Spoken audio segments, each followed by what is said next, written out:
স্বপ্নের পদ্মা সেতুর ষষ্ঠ স্প্যান বসানোর কাজ। জাজিরা প্রান্তে স্প্যানটি বসানো হয়। এতে দৃশ্যমান হলো প্রায় 1 কিলোমিটার সেতু। স্প্যানটি গতকাল মাওয়ার ইয়ার্ড থেকে 5 কিলোমিটার দূরে জাজিরা প্রান্তে নির্ধারিত পিলারের কাছে নেওয়া হয়।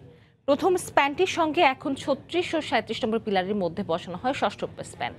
নদীতে পলি জমে তলদেশের গভীরতা কমে যাওয়ায় ড্রেজিং করে নদীর গভীরতা বাড়াতে হয়েছে বলে স্প্যান বসানোয় কিছুটা বিলম্ব হয়েছে বলে জানান সংশ্লিষ্টরা। এখন পর্যন্ত মূল সেতুর কাজে অগ্রগতি হয়েছে 63 ভাগ।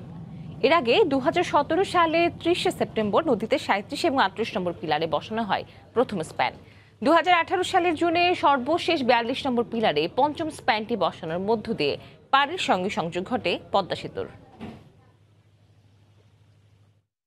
এই মুহূর্তে সেতুর জাজিরার প্রান্তে রয়েছে রিপোর্টার এহসান জুয়েল। বিস্তারিত জানতে সরাসরি চলেছি তার কাছে। জুয়েল, আমরা কিছুক্ষণ আগে জানিয়েছিলাম পদ্মা সেতুর বহু কাঙ্ক্ষিত ষষ্ঠ স্প্যানটি কিছুক্ষণ আগেই বসানোর কাজটি পুরোপুরি সম্পন্ন করা হয়েছে এবং যে ক্রেনটি দিয়ে এই স্প্যানটি নিয়ে আসা হয়েছিল মাওয়ার থেকে প্রায় 5 কিলোমিটার দূরের এই জাজিরা প্রান্তে, সেই ক্রেনটি এখন সরিয়ে নেওয়া হচ্ছে।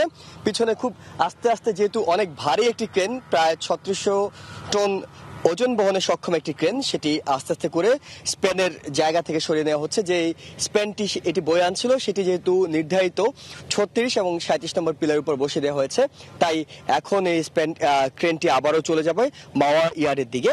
আর এইখানে যে কর্মতৎপরতা চলছে সেগুলো একটু আপনাকে জানিয়ে রাখি। যেহেতু আগের 5টি স্প্যান মিলে একটি মডিউলের কাজ পুরো সম্পন্ন করা হয়েছিল, তাই সেই প্রথম মডিউলটির সঙ্গেই এই 6 নম্বর স্প্যান বসানোর মধ্য দিয়ে বলা যেতে পারে দ্বিতীয় মডিউলের কাজ আনুষ্ঠানিকভাবে শুরু হলো এবং আস্তে আস্তে হয়তো এই 36 এবং 35 নম্বর পিলারের মধ্যে সপ্তম স্প্যানটি এবং 35 এবং 34 নম্বর পিলারের মধ্যে অষ্টম স্প্যানটি বসিয়ে দেওয়া হবে। এবং এই যে পিলারগুলো বসানোর জন্য, অষ্টম স্প্যানটি বসানোর জন্য যে পিলারগুলো প্রস্তুত করা দরকার, সেই পিলারগুলো কিন্তু এর মধ্যে আমরা দেখতে পাচ্ছি, পদ্মার পাড়ে দাঁড়িয়ে দেখতে পাচ্ছি, সেগুলো অনেকাংশেই কাজ শেষের দিকে।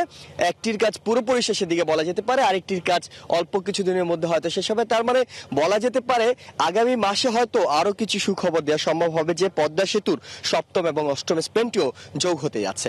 এছাড়া আপনাকে জানিয়ে রাখি যে মাওয়া প্রান্তের দিকে যেহেতু কিছু নকশা জটিলতা ছিল এবং সেই নকশা জটিলতা কেটে গিয়েছে এই মাসের 15 তারিখে। আমরা এই সমসংবাদে সেই খবরটি আপনাদের জানিয়েছিলাম, সবার আগেই দেওয়ার চেষ্টা করেছিলাম। তো এইটুকু বলা যেতে পারে নকশা জটিলতা কেটে যাওয়ার পরে পদ্মা সেতুর কাজে আগের চেয়ে কয়েক গুণ বেশি গতি আসবে এবং এই গতি কিন্তু নির্ধারিত সময়, আপনি জানেন যে এই গত বছর ডিসেম্বর ছিল কাজ শেষ হওয়ার, কিন্তু সেটি হয়নি। নতুন করে 1 বছর সময় বাড়ানো হয়েছে। সেই 1 বছরের মধ্যে যতটুকু সম্ভব হয় এতটুকু কাজই কিন্তু এগিয়ে নেওয়ার চেষ্টা থাকবে এবং সেই কাজের জন্যই আসলে এক একটি ধাপ যে অগ্রগতি হয়, তারই একটি ধাপ অগ্রগতি হলো আজকের ষষ্ঠ স্প্যানটি সংযোজন করা। এবং এর মধ্য দিয়ে 900 মিটার পদ্মা সেতু যেমন একদিকে দৃশ্যমান হলো, অন্যদিকে কিন্তু আমরা বলতে পারি যে দ্বিতীয় মডিউলের কাজ শুরু হলো, কারণ এই দ্বিতীয় মডিউলে 6টি পিলারে 5টি স্প্যান যোগ হবে এবং এইভাবে কিন্তু এক একটি মডিউলের কাজ যখন শেষ হবে তখন সবকিছু মিলে 6.15 কিলোমিটার পদ্মা সেতু দৃশ্যমান হবে। এবং এর পাশাপাশি পুরো সেতুটি কিন্তু 9.5 কিলোমিটার, নদীর মধ্যে আছে 6.15 কিলোমিটার। বাকি বাইরে যে পিলারগুলো উঠছে সেখানেও গার্ডার বসিয়ে দেওয়ার কাজ শুরু হবে।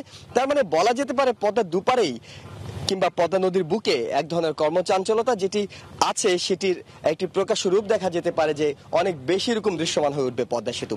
এই ছিল আমার কাছে সবশেষ খবর। পদ্মা সেতুতে নতুন করে যুক্ত হলো ষষ্ঠ স্প্যান এবং জাজিরা প্রান্ত থেকে সে খবর জানাচ্ছিলেন সহকর্মী এহসান।